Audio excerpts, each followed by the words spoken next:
Monsieur le Président, je m'adresse à vous avec tout le respect dû à votre fonction en tant que représentant des forces déterminées à se lever pour protéger notre patrie, le Congo.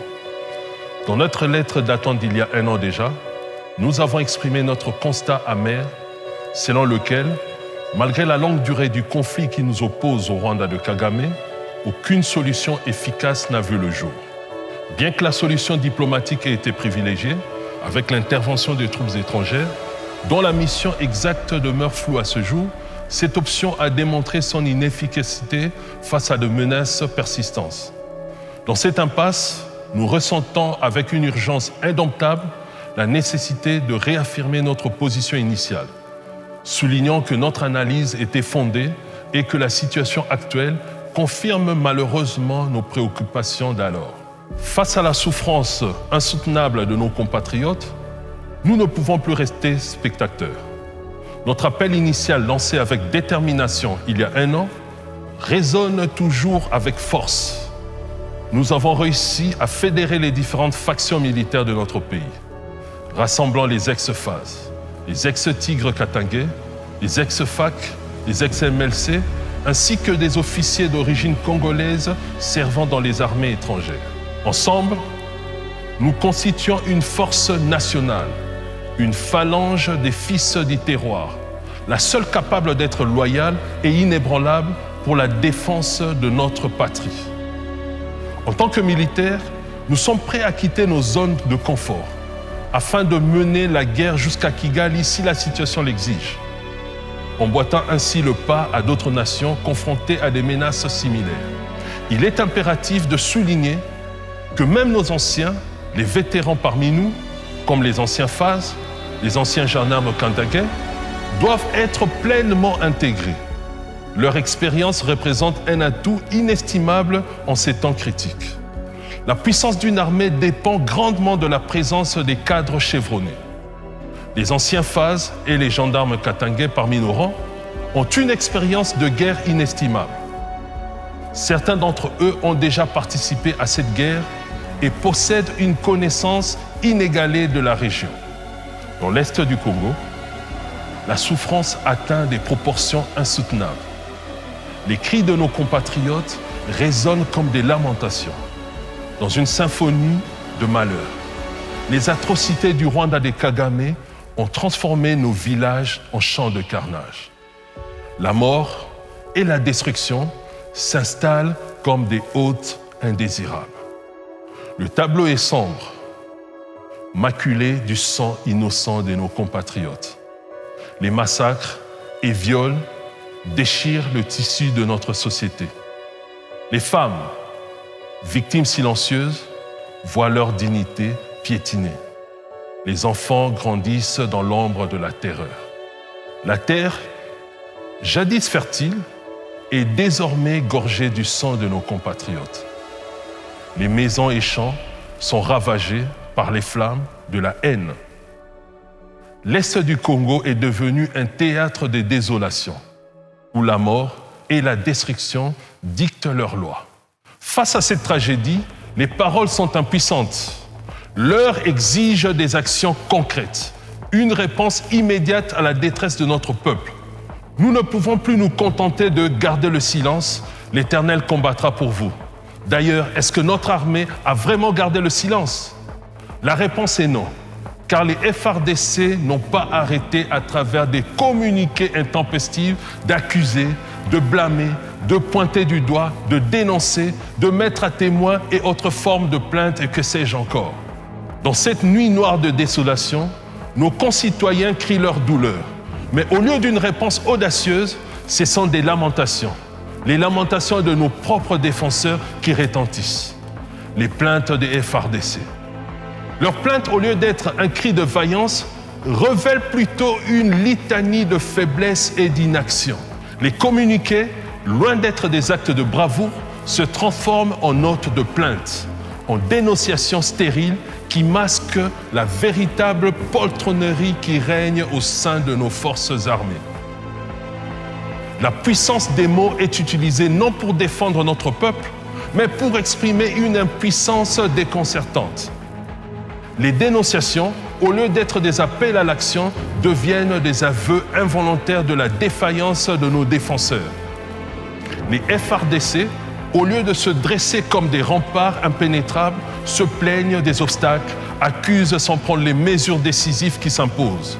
Ce tableau de lamentation, loin d'inspirer la confiance, dépeint une armée ébranlée, submergée par la complexité de la mission qui lui incombe. Et pourtant, ces provocations répétées du Rwanda sont précisément l'occasion de démontrer que la parole de Dieu est vraie. En devenant le bras de l'Éternel qui agit sans complète, en devenant ouvrier avec Dieu. La parole de Dieu n'a jamais été un appel à la passivité, mais elle s'adresse à des vaillants. Dieu n'est-il pas lui-même l'Éternel des armées? C'est à nous, en tant que vaillants, de devenir les instruments de sa justice et de sa volonté sur cette terre. Il est temps de rompre avec cette complète perpétuelle, de transcender les dénonciations stériles et d'affirmer avec fermeté et bravoure la renaissance de notre armée. Les actions concrètes doivent remplacer les mots vides et notre force nationale doit retrouver sa véritable vocation, à savoir protéger, défendre et inspirer confiance. Monsieur le Président, à l'approche des élections, notre patrie est plongée dans le deuil. En cette période cruciale, les défenseurs de la nation doivent transcender les querelles politiques pour unir leurs forces face à l'ennemi commun. La campagne électorale ne saurait occulter l'urgence de la situation. Nos compatriotes de l'Est du Congo ne peuvent plus supporter d'attendre. Personnellement, la mémoire historique me conduit à remettre en question la pertinence des élections dans ce contexte. J'en appelle à une réflexion approfondie sur les conséquences potentielles dans un environnement marqué par la terreur et la violence. Les élections ne doivent pas précipiter notre nation dans un abîme plus sombre. Le deuil de notre patrie ne doit en aucun cas être éclipsé par la frénésie électorale. La priorité absolue réside dans la protection de notre peuple et de notre territoire. Il serait regrettable de ne pas tenir compte de cet adage qui stipule qu'un peuple qui oublie son passé est condamné à le revivre. Notre crainte profonde réside dans le fait que des élections organisées dans un climat de terreur pourraient exacerber les tensions, engendrant ainsi des conséquences graves pour la stabilité et la sécurité nationale. Plutôt que d'apaiser, ces élections pourraient devenir le terreau d'une crise politique et sociale sans précédent. Monsieur le Président, notre motivation ne réside sur aucun avantage personnel, mais plutôt par le désir de nous laver de la honte portée depuis 3 décennies. Prêts à en découdre avec l'ennemi qui opprime notre patrie, le Rwanda, nous sommes dévoués. Notre engagement transcende toute considération personnelle. Prêts à endurer les pires épreuves pour restaurer l'honneur et la dignité de notre nation. Car les véritables soldats ne marchandent par leur dévouement.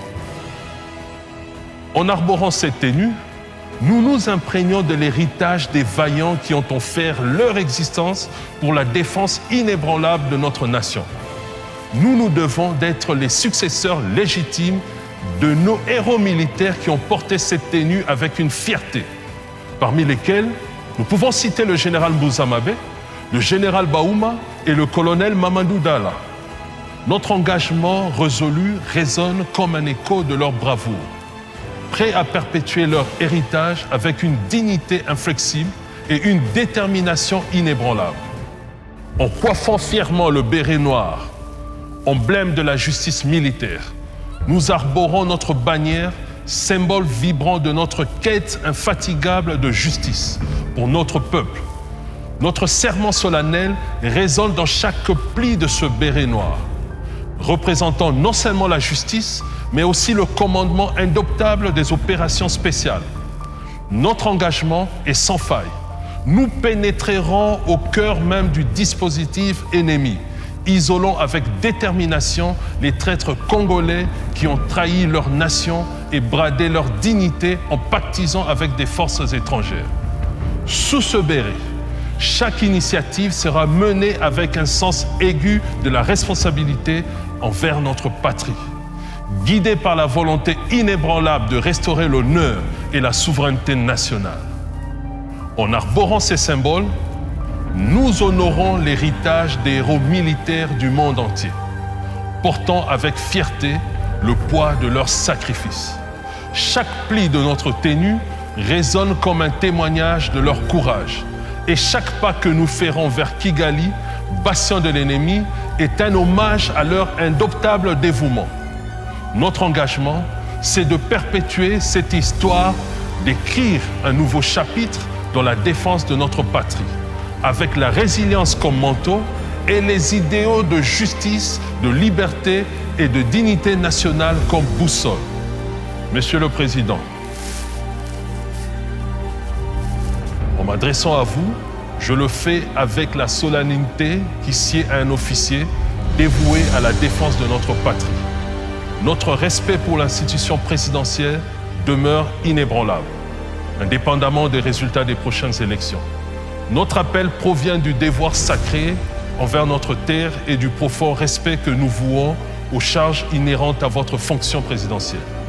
Nous sommes convaincus que notre voix, en tant que gardien intrépide de la nation, trouve résonance au sein de l'institution présidentielle, rempart de l'unité et de la stabilité de notre nation. Avec tout le respect dû à votre charge, nous réaffirmons avec force que chaque individu a le droit fondamental à la vie, à la liberté et à la recherche du bonheur. Les gouvernements existent pour garantir ces droits inaliénables à tous les citoyens. En proclamant ces principes immuables, nous réitérons notre engagement envers les valeurs fondamentales qui forment l'essence de notre nation et de notre démocratie. Ces droits sacrés, au-delà de toute considération politique, doivent demeurer intacts, au cœur de toute initiative façonnant l'avenir glorieux de notre chère patrie. Je suis le colonel Kombe Amba Joris, porte-étendard de la Force Nouvelle. C'est au nom de tous les chefs militaires engagés et patriotes que je vous salue.